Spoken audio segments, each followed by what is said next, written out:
kita semua mendapatkan syafaatnya di yaumil akhir nanti. Amin amin ya rabbal alamin.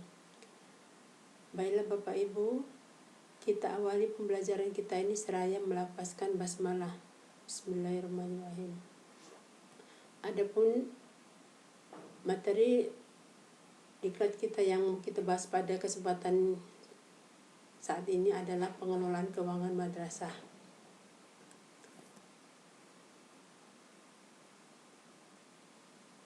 Jadi Bapak Ibu, kita lihat di sini.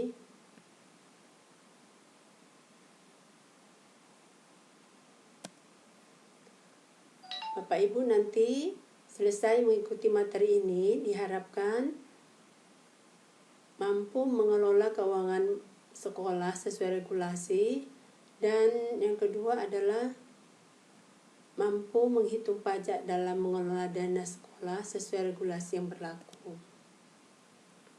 Kemudian nanti Bapak Ibu diharapkan mampu menganalisis studi kasus dan menghitung pajak yang harus disetor.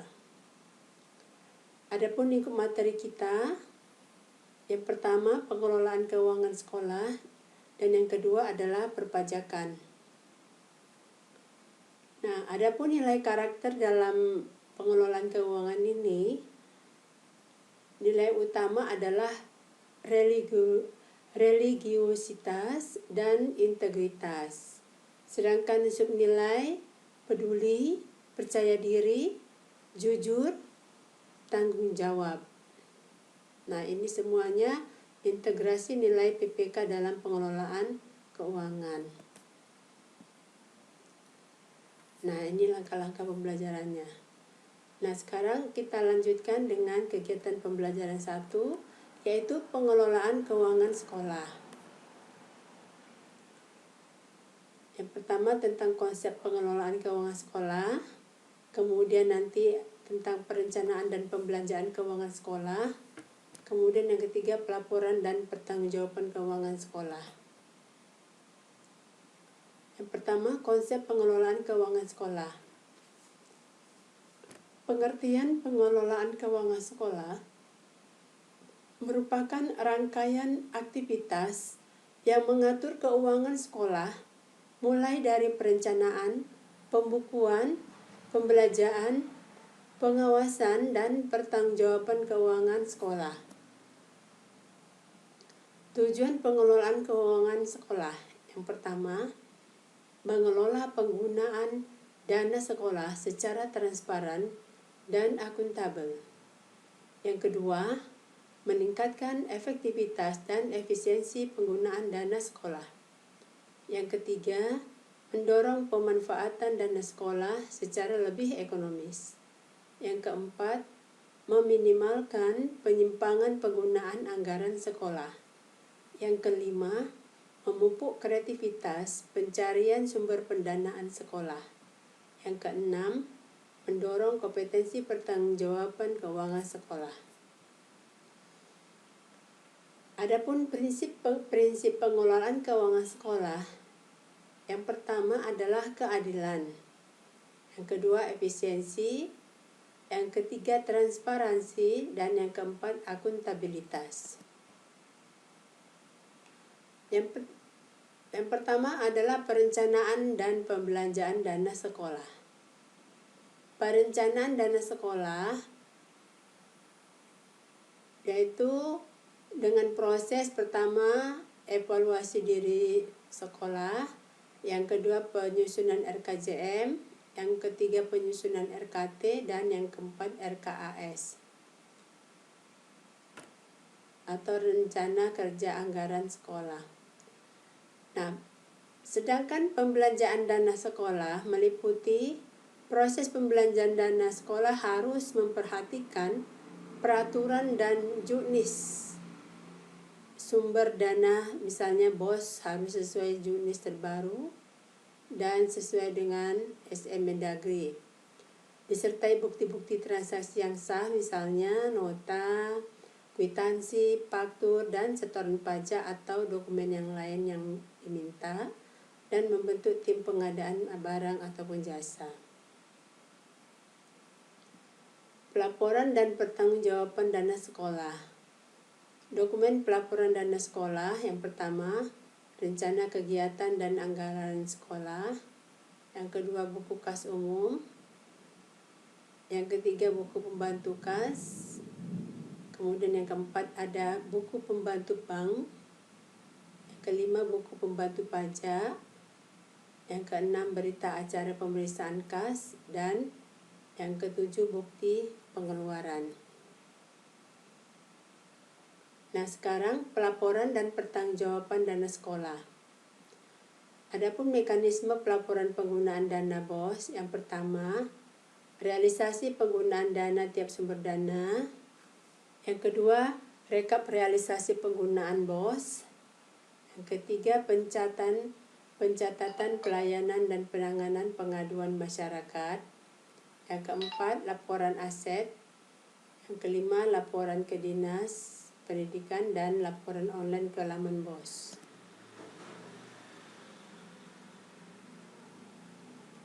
Kemudian, pelaporan dan pertanggungjawaban dana sekolah harus dilakukan secara rutin sesuai dengan peraturan yang berlaku. Misal, untuk dana BOS terdapat dua laporan utama, yaitu yang pertama, laporan realisasi penggunaan dana per program ditujukan kepada tim BOS provinsi.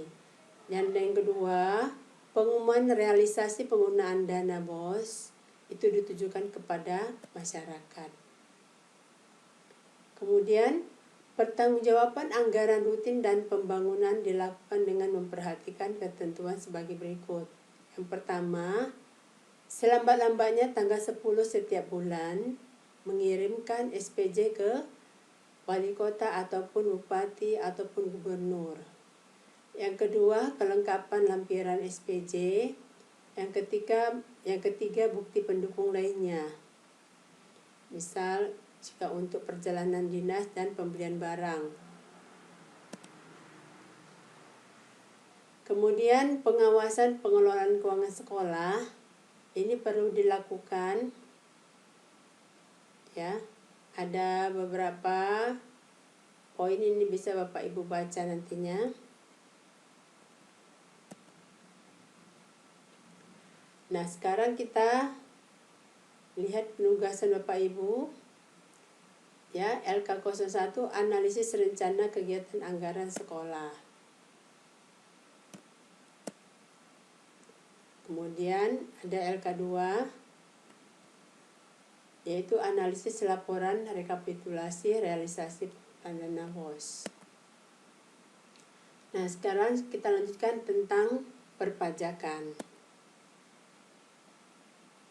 Nah, kegiatan pembelajaran kita Bapak Ibu adalah konsep perpajakan dan jenis-jenis pajak.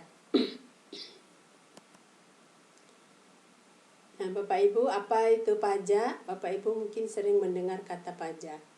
Apa sih sebenarnya yang dimaksud dengan pajak?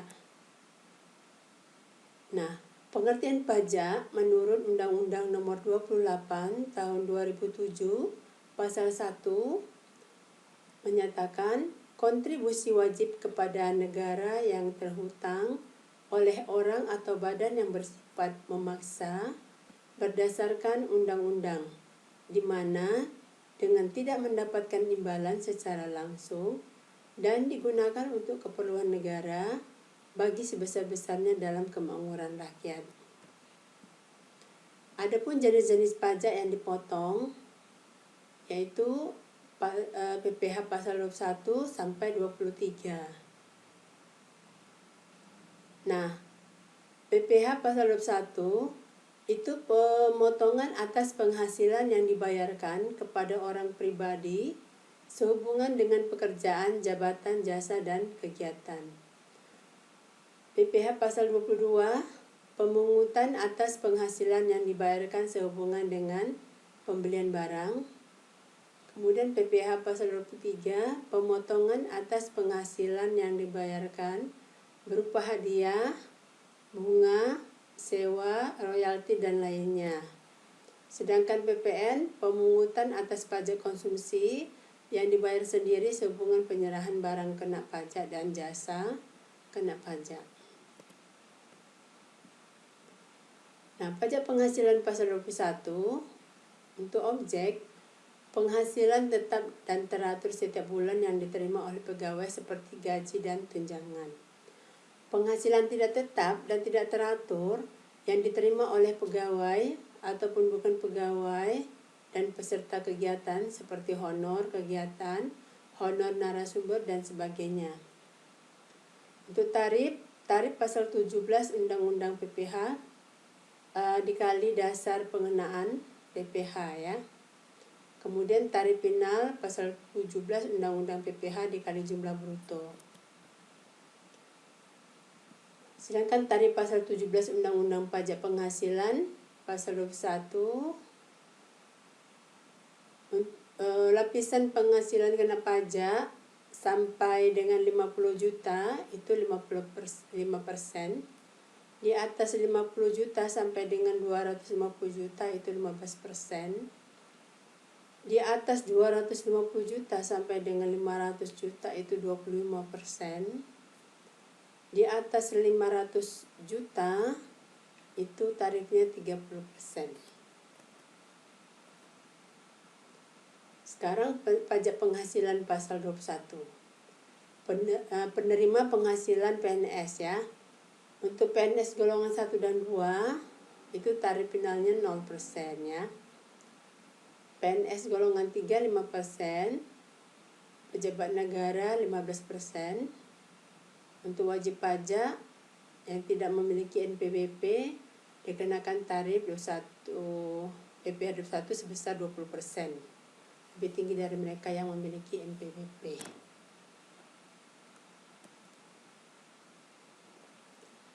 Nah, sekarang pajak penghasilan pasal 21. Penerima penghasilan honorer. Honor bulanan kurang dari 4.500.000 per bulan takwin tidak dikenakan PPh 21. Sedangkan honor bulanan lebih besar dari 4.500.000 per bulan, maka berlaku penghitungan PPh 21-nya adalah penghasilan bruto dikurangi PTKP.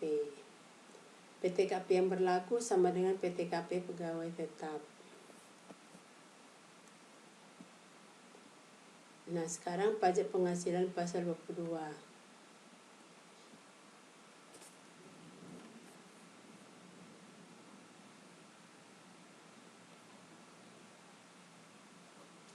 Untuk objek, pembelian barang seperti komputer, mebel, mobil dinas, ATK dan barang lainnya oleh pemerintah kepada wajib pajak rekanan penjual langsung. Tarifnya 1,5% kali harga beli. Tidak termasuk PPN untuk yang tidak ber-NPWP dipotong 100% lebih tinggi.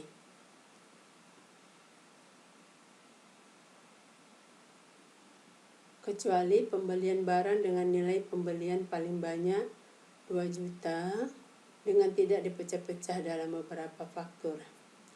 Pembelian bahan bakar minyak, listrik, gas, pelumas air minum, dan benda-benda pos. Pembayaran untuk pembelian barang sehubungan dengan penggunaan dana bantuan operasional sekolah. Sekarang pajak penghasilan pasal 23. Objeknya penghasilan yang dibayarkan kepada pihak lain atau rekanan berupa sewa dan penghasilan lain sehubungan dengan penggunaan harta selain tanah bangunan seperti sewa kendaraan atau sewa sound system, jasa kebersihan, jasa catering untuk yang tidak ber-NPWP dipotong 100% lebih tinggi dari tarif PPh pasal 23.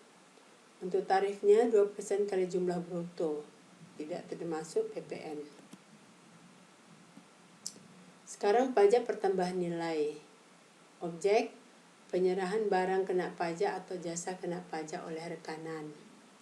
Tarifnya 10% kecuali pembayaran yang jumlahnya paling banyak 1 juta dan tidak merupakan pembayaran yang terpecah-pecah.